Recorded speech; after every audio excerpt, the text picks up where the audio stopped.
İlqay Culablı, Qara Xəncər. Sənin adını kim qoyub? Atan, yoxsa anam?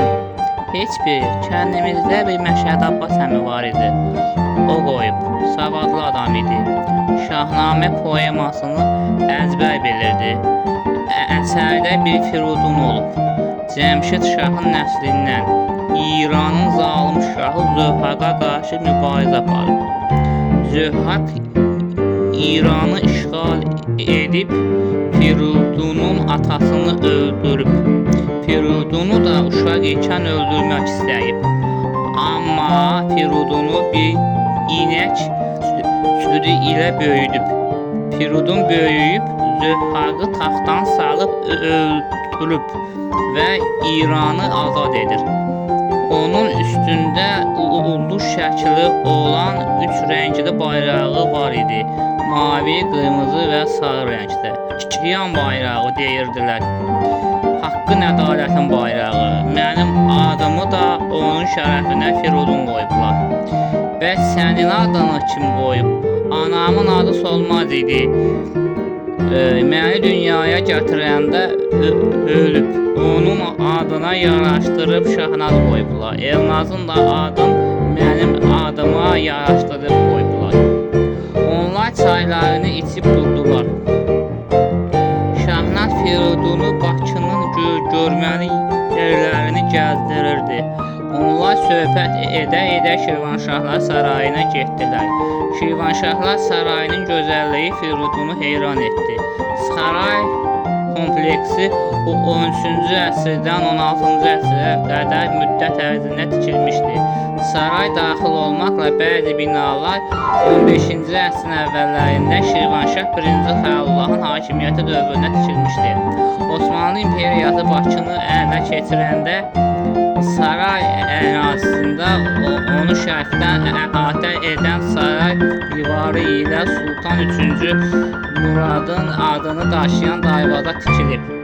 Saray 19-cu əsrdən bəri bir neçə dəfə təmir və restavrasiya edilib. Firudun bütün bu tikililəri tək-tək gəzirdi. Şahnaz isə ona bu tikililər haqqında məlumat verirdi. Firudun ondan soruşdu.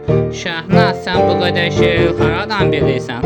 Axı sənin ixtisasın tarix yox, musiqidir. Hə, Firudun, mən biləyəm də, hər şeyi bilirəm. Sonra onlar yenə danışmağa davam etdilər. Şahnaz Şirvanın siyasi tarixindən danışmağa başladı.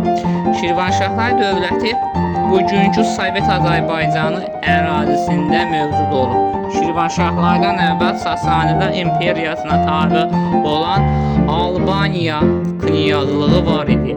Müsəlman ərəblər tərəfindən Sasanilər imperiyası darmadağın edildikdən sonra İranla birlikdə onun tərkib hissəsi olan Albaniyada xilafətin tərkibinə birləşir və əhalisi də İslam dinini qəbul edir. Xilafətin süqutundan sonra İran ərazisi ayrı-ayrı padşahlar, kiçik padşahlıqlara parçalanır. Bu padşahlıqlardan biri də Şirvan padşahlığı olur. Şirvan padşahlığı və ya Şirvanşahlar dövləti uzun illər yaşadıqdan sonra İranda Sasanilər imperiyasının ərazisini bərpa etmiş Səfəvilər imperiyası tərəfindən 1538-ci ildə süquta uğratılmışdır. Səfəvilər Şirvanda özlərinə dini dayaq yaratmaq məqsədi ilə İranın Azərbaycan əyalətindən Şirvana Azərbaycanlı Şiə qızılbaş tayfaları köçürürlər. Azərbaycanlı Şiə qızılbaş tayfaları Şirvanın yerli sünni əhalisini şiələşdirirlər. Şirvanın yerli sünni əhalisi Azərbaycanlı Şiə qızılbaş tayfalarının içərisində əriyib yox oldular və vahid Azərbaycan xalqı meydana gəldi. Səfəvilərdən sonra isə İran yenidən parçalandı. Şirvan kiçik xanlıqlara bölündü. Sonrasını isə özün bilirsən. Rusiya bu xanlıqları işğal etdi və İranı yenidən birləşdirmək istəyən Qacar tayfasını məğlub edərək Gülüstan və Türkmənçay müqaviləsini imzalatdırdığı zamandan bəri biz Rusiyanın tabeliyindəyik. Bəs Şirvanın şahları kimlər olub? Sasanilərin bir qolu olan Kəsranilər. Sasani padşahları Kəsra titulu daşıyırdılar. Kəsranilər də Sasanilərin bir qoludur. Şirvanşahlar dövləti də Sasanilər imperiyasının davamı olub. Hətta Sasanilərin tabeliyində olan Albaniya knyazlığında hakimiyyətdə olan Mehranilər sülaləsi də Sasanilər sülaləsinin bir qoludur. Onlar birlikdə şəkillər çəkdirdilər. Daha sonra şəkillərə baxa-baxa və söhbət edə-edə Şirvanşahlar sarayını tərk etdilər.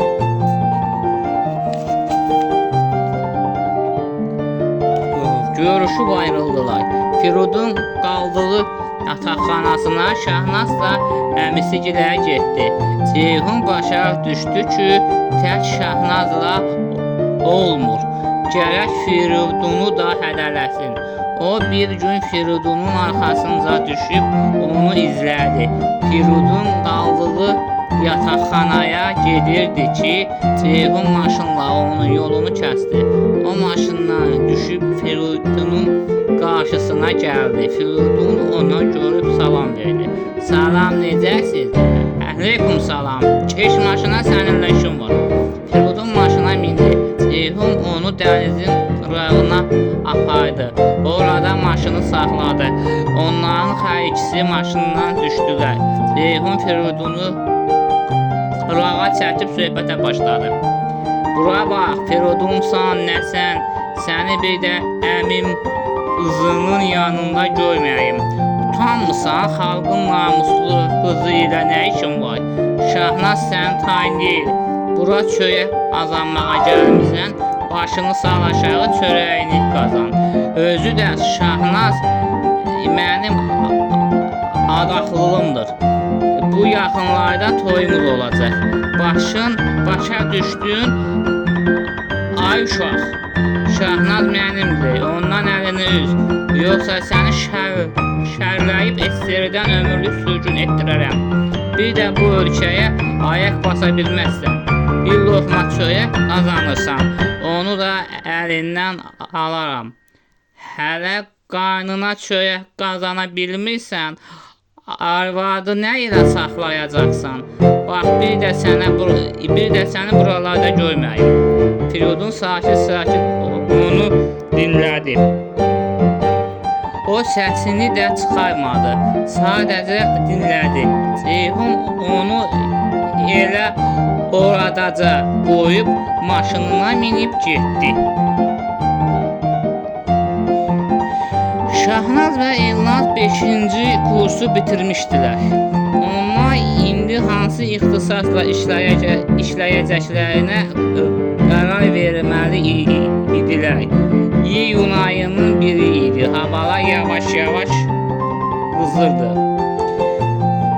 Yay fəslinin gəlməyinə 20 gün qalmışdı. Həmin günü bütün ev cəmaatı qonaq gözləyirdi. Bu qonaq hamının sevimlisi olan, uzun zaman görmədikləri Şahnazın atası Ağa Həsən idi. O Rusiyadan Bakıya gəlirdi. Şahnazla Elnaz onun sevdiyi yeməkləri bişirmişdilər. Qəfildən qapı döyüldü. Şahnazla Elnaz ikisi birdən qapıya cumdular. Onların ikisi də birinci mən deyə bir-birlərinə qışqıra qapıya tərəf qaçdılar. Nəhayət Şahnaz Elnazdan əvvəl qapıya çatıb qapını açdı. Qapıda hündür boylu, cüssəli, başının ortasında saçları dökülmüş bir kişi dayanmışdı. Hətta bığlarının tükləri də ağarmışdı. Gözəl qara kostyum, ağ köynək geyinmişdi.